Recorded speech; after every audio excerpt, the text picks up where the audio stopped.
Sumidouro, município que foi freguesia de Nova Friburgo durante décadas no século XIX. Era freguesia de Nossa Senhora da Conceição do Paquequer, com muitas propriedades rurais que produziam café e com muitos engenhos de açúcar. Colonos suíços e alemães se dirigiram para essa região e, igualmente, imigrantes italianos.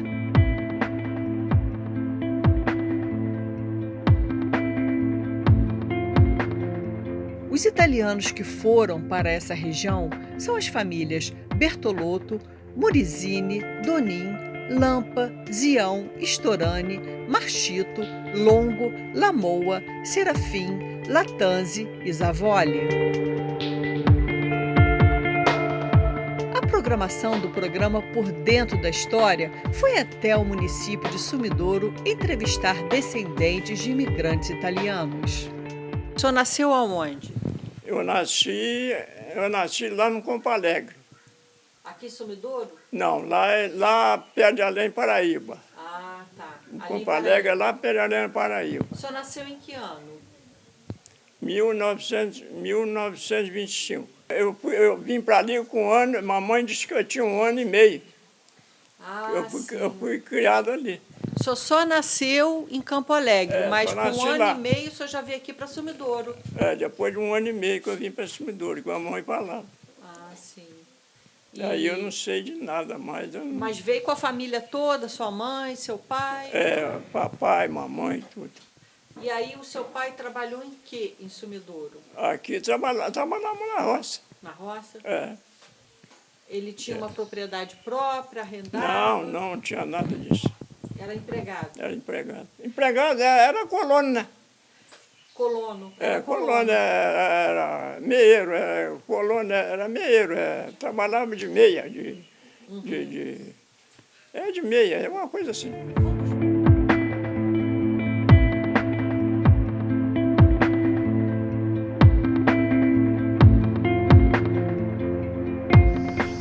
Bom, eu gostaria que vocês contassem um pouquinho sobre a história dos seus ancestrais que vieram para essa região de Sumidouro, né? Não, ou que não era Sumidouro ainda no passado. Não, era assim, era uma cidadezinha muito pequena.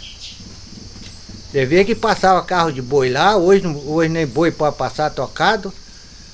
Passava carro de boi, com esse troço tudo aí, era um arraialzinho pequeno. Aí o papai veio para aqui, comprou esse terreno aqui, aí o avô dele, né, tio Domingo, veio para aqui também junto. Aí começaram os dois a trabalhar, plantar café, lidar com cana. Negócio de verdura não existia. Era só plantava café, açúcar e tinha uma verdurazinha pouca, mas só para ali. Que estrada não tinha para passar, só passava negócio de animal, cavalo.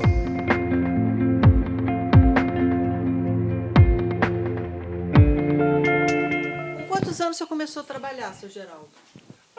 Diz mamãe que eu comecei a trabalhar com 8 anos. 8 anos. Era normal, Eu já botava uma enxadinha na minha mão e tinha que fazer alguma coisa, né? Porque eu não tinha, a gente não tinha assim, era mesmo, a situação era ruim, né? Então tinha que trabalhar, não tinha outro jeito. Com 8 anos você já estava com enxadinha? Com 8 anos já estava um em casa? enxadinha na mão, diz ela, né? Eu não lembro bem também, mas ela falava que era 8 anos. Seu Geraldo, olha só, o que a gente quer saber aqui é justamente como é que era a vida do senhor na agricultura. O senhor ajudando na família e tal, lá onde o seu pai trabalhava. O senhor trabalhava na lavoura. O que plantava? O que vocês plantavam? Plantava milho, plantava feijão, plantava cana. E depois que... Isso é na casa do papai, né? Sim. Isso é que a gente fazia. O pessoal fazia mais era açúcar. Seu pai fazia, tinha engenho? Tinha canavial. Ele fazia e fabricava açúcar? Fabricava açúcar. Aí ia para a fazenda, e lá na fazenda que fazia o açúcar. A fazenda E, a, qual e, a, fazenda? e, a, e era meia com a fazenda. Ah, tá. Betinho Tá sabe. certo. Tá certo. E aí dava meia para Dava meia, o dava proprietário do É, engenho? metade da açúcar era do patrão. E quem que fazia o açúcar? Era o Era o proprietário patrão, da era o fazenda? patrão que fazia. Ah, tá. Então ele dava... É igual milho também, né? Milho É, também tem milho, isso, né? milho dava terça parte. Milho da terça. É, milho dava de 3 balaios dava um. Entendi. Cada E 3 feijão, balaios... e feijão também. Feijão cada 3 balaios... Feijão vamos supor, de cada 30 quilos dava, de cada 90 quilos dava 30 quilos. Tá. Um terço, né? Dá um terço. O milho a gente pegava, fazia da gente, né? Levava lá no moinho e trocava pro fubá. Todo mundo fazia isso? Todo mundo fazia isso.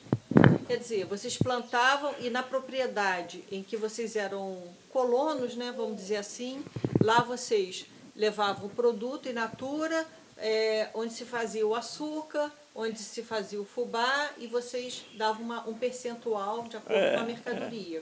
Né? Açúcar... O fubá trocava o fubá, tinha uma medida, né? Uma medida tratava, hoje nem existe mais. Era 64, né, Betinho? Betinho deve ter lembrado ainda. E uma quarta, meia aquele e um aquele. Aí, quando era menos, media na quarta, ou meia quarta. Aí dava, era uma quarta de fubá, uma quarta de milho. Tá entendendo? Aí o milho, aí o fubá rende. O fubá coloca na quarta, aí ele rende, aí então trocava. Aí o patrão trocava na fubá na quarta de milho.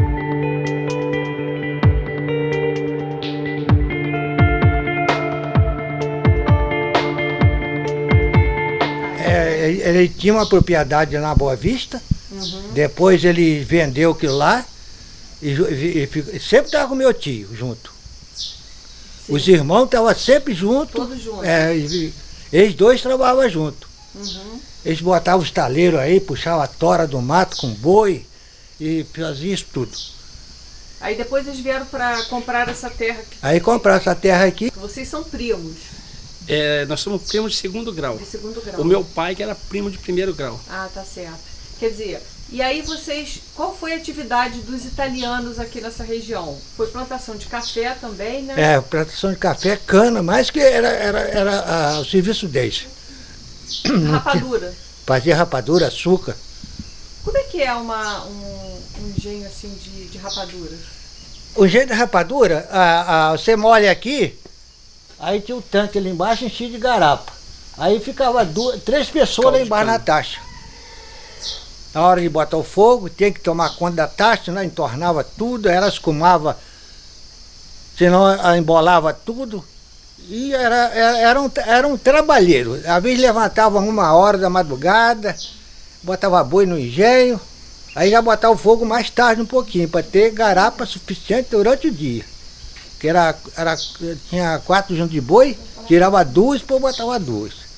Aí pegava 1h da madrugada, meia-noite, tinha vez que chegava aí, os meus irmãos me chamando, eu estava bruqueado, eu era pequeno, né? Tinha que levantar para tocar boi aqui no engenho, ficar com eles aqui.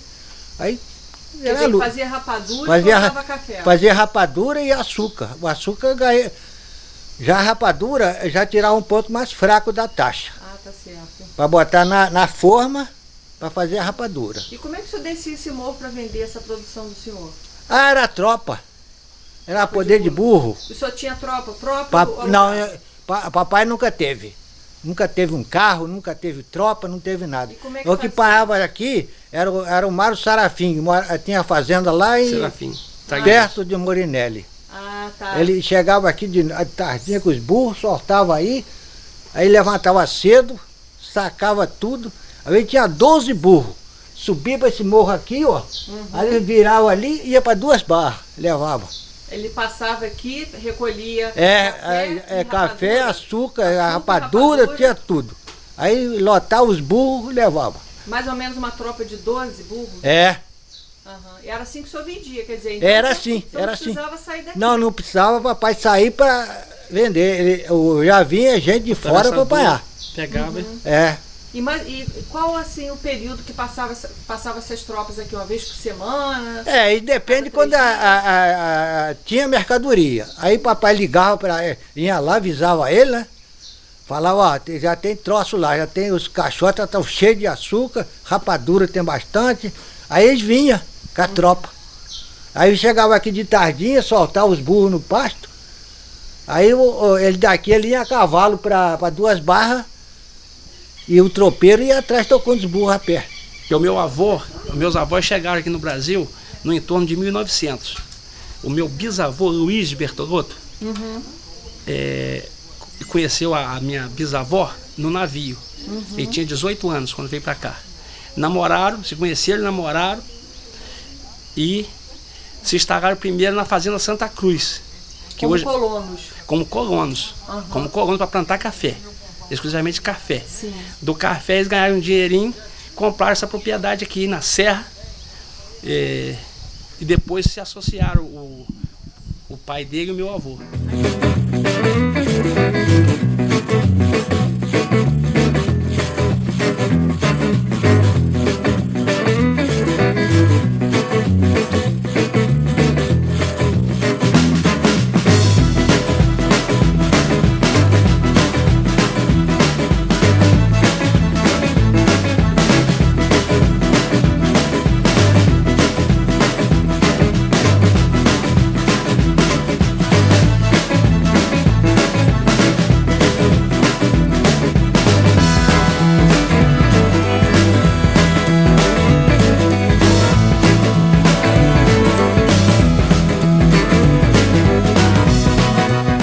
Casei com 27 anos. O senhor conheceu sua esposa onde? Aqui, minha consumidora era a minha prima. Ah, sua prima. Geralmente os italianos, os imigrantes casam entre primos, né? É comum, né? Era comum, né? Aí eu fui trabalhando de colono até fazer para comprar terra. Aí eu comprei aqui, comprei o terreno aqui. O senhor sabe dizer mais ou menos a dimensão da propriedade que o senhor comprou? Aqui? Era 32 aquele e meio que eu comprei aqui. O senhor comprou com as suas economias, trabalhando antes... Trabalhando de colono, com essa economia, e trabalhando de colono, e ela estava no médico diariamente, e graças a Deus consegui ainda comprar um terreninho aí. Agora, seu Geraldo, e aí o senhor foi trabalhar na sua propriedade, o senhor tinha ajudante, como é que era? O senhor trabalhou sozinho? Sempre às vezes tinha um empregado, porque eu era quase sozinho, né? Depois que foi criando os filhos, aí já foi me ajudando também. Agora, quando o senhor se casou, foi morar com a sua esposa na sua propriedade, o senhor tinha um ajudante. Que tipo de atividade, que tipo de agricultura, o que o senhor plantava na sua propriedade? Eu plantava feijão, plantava milho também, e plantava hortaliças, plantava tomate, plantava pimentão, jiló, essas coisas assim. O Sumidouro tem uma tradição de plantação de café. O senhor nunca pensou em café, não? Não. Por quê? O que se falava do café? Não foi da minha época, né? Já não se plantava café? Da minha época já não se plantava mais. Não valia mais a pena plantar café? Não é que valia mais a pena, eu creio que valesse. Mas sempre a propriedade que eu trabalhei, era terreno fraco, não era bom para café, né? Não, né? Não era bom para café. Só para cana, para essas coisas assim.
essas coisas assim.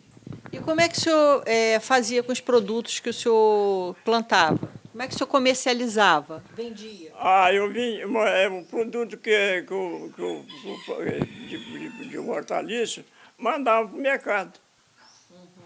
Mandava para o mercado, levava, por exemplo, para além Paraíba, para vender lá. O senhor tinha tropa? Chegou a ter tropa? Não, não. Já era carro. Era carro de Já boi, era o carro de boi, o caminhão pegava lá na beira da estrada. Carro de boi. Conta um pouquinho, como é que o senhor transportava mercadoria em carro de boi? Não, às vezes no carro de boi, levava na estrada. O que o senhor transportava no carro de boi? Quando era verdura, era tomate, era pimentão, jiló, até na estrada para o caminhão pegar. Ah, entendi. Aí daí o caminhão pegava para levar para o mercado. O carro de boi foi usado sempre pelo senhor na sua propriedade? Sempre. Para ajudar no trabalho? Porque eu tinha que possuir os boi para arar a terra e puxar alguma coisa, qualquer coisa, para puxar uma lenha, puxar umas coisas assim, né? O carro de boi, ele era muito útil, né? Indispensável. Não tinha como fazer, eu tinha que possuir o carro de boi com boi e tudo. Era boi para arar a terra e ir para cá.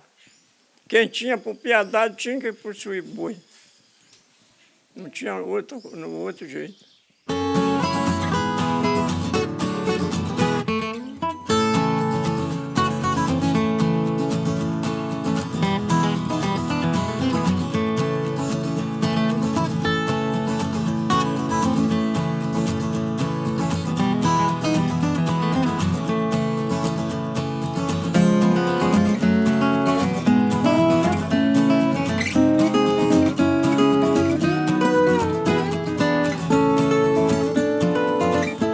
Roberto, eu sei que você gosta muito de vir aqui na casa do seu primo e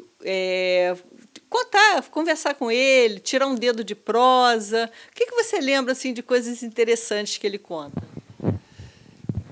A história desse homem é muito longa, né? Primeiro a história de trabalho. Ele conta a história que ele trabalhava quase que noite e dia. E obteve sucesso por isso, trabalhando no pesado, na enxada mesmo, uma coisa rara aqui na nossa região. E eu, como sempre, gosto de ficar lembrando, apesar que esqueço com facilidade, sobre o passado. E ele me conta essa história linda, bonita aí. Eu fui até descobrir que também era meu parente. Achei que o parente era só ela, mas ele também era meu parente. Interessante. Muito trabalhador, né? Super trabalhador, controlado. Se não for controlado, super controlado financeiramente que na área rural, a pessoa passa até necessidade, passa perto. Mas ele sempre teve uma vida tranquila, uma vida farta. Muito esperto ele, muito cabeça feita. Por isso aí vai até 127 anos. Vai ser um exemplo para passar no Fantástico. O senhor se emocionou, seu Geraldo? Quando o senhor se emocionou com o que seu primo falou? Seu olhinho encheu d'água, o senhor se emocionou? É certo. Né? Foi muita luta, né? Foi muita luta. Levantava cedo e deitava tarde. Ainda tem uma... Ela tinha ficou com ela uns tempos, quando era a colônia ainda. Eu estava arrumando caixa para encaixar tomate na sala, ainda escutei ela falou na cozinha. A casa era de corredor, igual essa casa aqui. Ela falou na cozinha, eu não vejo esse homem deitar, nem vejo levantar. Ela falou ainda. Por que os italianos vieram para essa região aqui de Sumidouro? Talvez por ser uma terra fértil, né? Que Sumidouro até hoje vive prova aí de que talvez um dos municípios de maior produção do estado do Rio. É uma terra muito fértil, Sumidouro tem uma grande produção de hortaliça e tira muito leite, cria boi de corte, carne. Eu, por exemplo, sou açougueiro, sei disso, que eu rodo aí no município comprando boi. Sumidouro é uma terra muito boa, talvez o motivo que esses italianos pararam muito por aqui.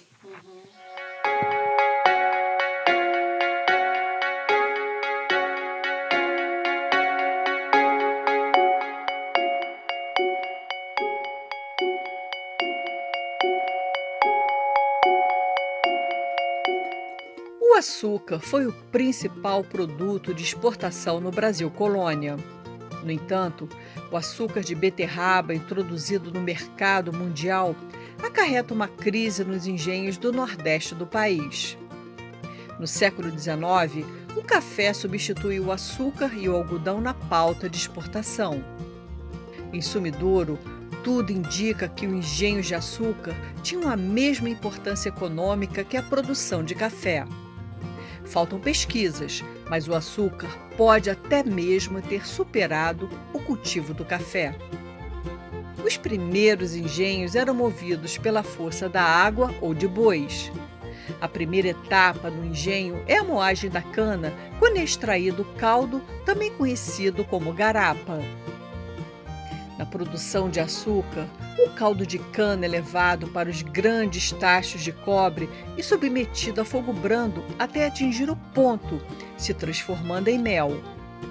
Esse mel de engenho é transferido para outro tanque, onde será submetido à agitação até acelerar a cristalização do açúcar.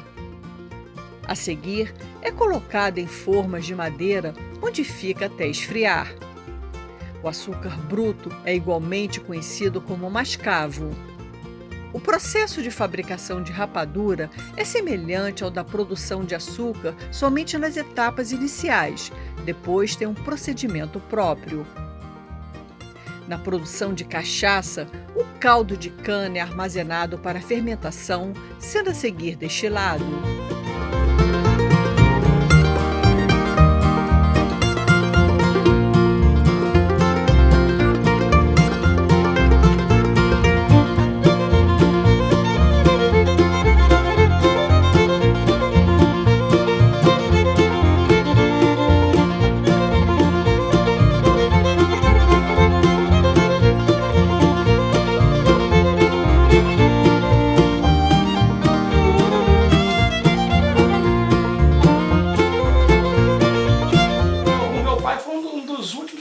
De açúcar aqui na Serra da Porteira Verde aqui. Eu fui criado no engenho de cana. E eu e o Zé Renato, esposo dela, pai da Fabrícia, a gente acordava de madrugada com meu pai para moer cana. Betinho, ele foi os últimos mesmo, fazedor do açúcar daqui. Papai foi um dos últimos. Eu e o Zé Renato, né? Nós somos vários irmãos, mas quem trabalhava mais no engenho de cana, depois que eu fui para o comércio, aí a Ailton também chegou a encarar um pouco. Os outros dois, Sérgio e Dalma e o Sérgio acho que não. Nós trabalhamos muito em engenho de cana, a gente acordava de madrugada com meu pai. E eu era moleque de 7, 8 anos, e meu pai até brigava comigo, às vezes não queria nem que eu fosse para o engenho, mas eu tinha o prazer de ir. Aí o meu pai ia moendo a cana no engenho, e eu e o Zé Renato éramos os responsáveis de carregar o bagaço e espalhar no terreiro. Que aí ia enxugando, depois vinha o sol, amanhecia o dia, vinha o sol, secava esse bagaço, e era usado como combustível, junto com a madeira que queimava na fornalha para fazer o melado. E meu pai tinha uma forma de tocar um engenho, movido a água, que tocava a mesma roda pelta, tocava moinho de fubá e a picadeira, que picava o capim para os boi, e o gerador de energia. Aí, do lado das canas, tinha um monte de capim. E naquela época existiam uns sacos grandes, fabricar saco de café, saco de lona. E a gente, muito frio, de pé no chão e mal vestido, né? De qualquer maneira, que a gente foi criado meio assim, igual, parecendo bicho mesmo. A gente no intervalo, enquanto juntava o bagaço, a gente entrava dentro do saco, eu e o Zé Renato, um em cada saco, e se deixava cair em cima de um monte de capim. E eu dormia com sono pesado, né? Meu pai gritava uma vez, ó o bagaço! Se demorasse um pouquinho, o italiano bravo, já estava ô bagaço! A gente saía pro saco todo melado, ia lá, carregava aquele monte de bagaço, pagava no terreiro, aí voltava pro saco de novo, era 2, 3, 4 vezes. Deitava e dormia, né? Até amanhecer o dia. E meu pai moía cana meia para a vizinhança. Meu pai sempre teve uma propriedade pequena, ele não tinha cana, uma área suficiente para cultivar cana. Então, antes tinha todos os vizinhos tinham gente de cana, mas aí foram acabando, ficou só meu pai. Aí meu pai passou a moer cana para os vizinhos, moía cana meia. O dono da cana cortava a cana, e a gente ia com carroça de boi, cortava essa cana, e meu pai trazia a ponta da cana, a gente fala palha da cana, para picar pro gado. Meu pai tirava o leitinho também. E muitas vezes meu pai falando, não, isso já foi tudo canavial. Meu pai falava, os morros que a gente plantava lavoura, vagem, pepino, essas coisas. Não, já foi tudo canavial. Meu pai sempre falava. O Zé Renato hoje cedo estava falando que tinha que levantar 3 horas da manhã, 2 horas da manhã para moer cana. É o Zé Renato, meu irmão, né? Ele é 5 anos mais velho que eu. Ele pegou uma vida bem mais dura que eu no engenho. Porque eu fui pegando mais pro finalzinho. Mas o meu pai viveu a melhor fase financeira do meu pai. Era uma vida humilde, né? Mas em relação à situação geral daquela época, ele tinha uma vida bem equilibrada. E foi exatamente no engenho de cana, fazendo cana.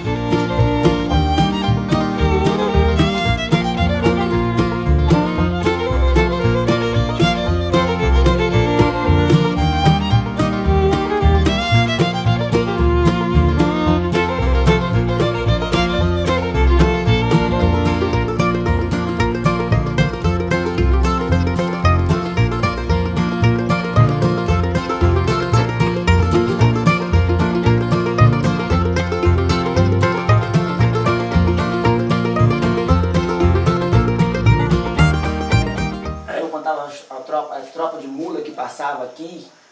Você chegou a lembrar das tropas de burro que transportavam açúcar, café? Você chegou a lembrar, né? Você se lembra? A tropa de burro, não, ele tinha daqui para Terra Fria, para lá da... Para a zona rural? Para a zona rural. Será que daí ia para o rio ou era para o pessoal, para consumo próprio dos moradores? Não, Você se lembra? Aí eu não lembro, né? Os compradores levavam aí para Terra Fria, para... É a mesma situação de hoje. A nossa grande produção de hortaliça caminha para Friburgo e Teresópolis, que está logo próximo do rio. E tem os mercados distribuidores. Então talvez o açúcar já devia, uma grande parte já está caminhando nessa situação.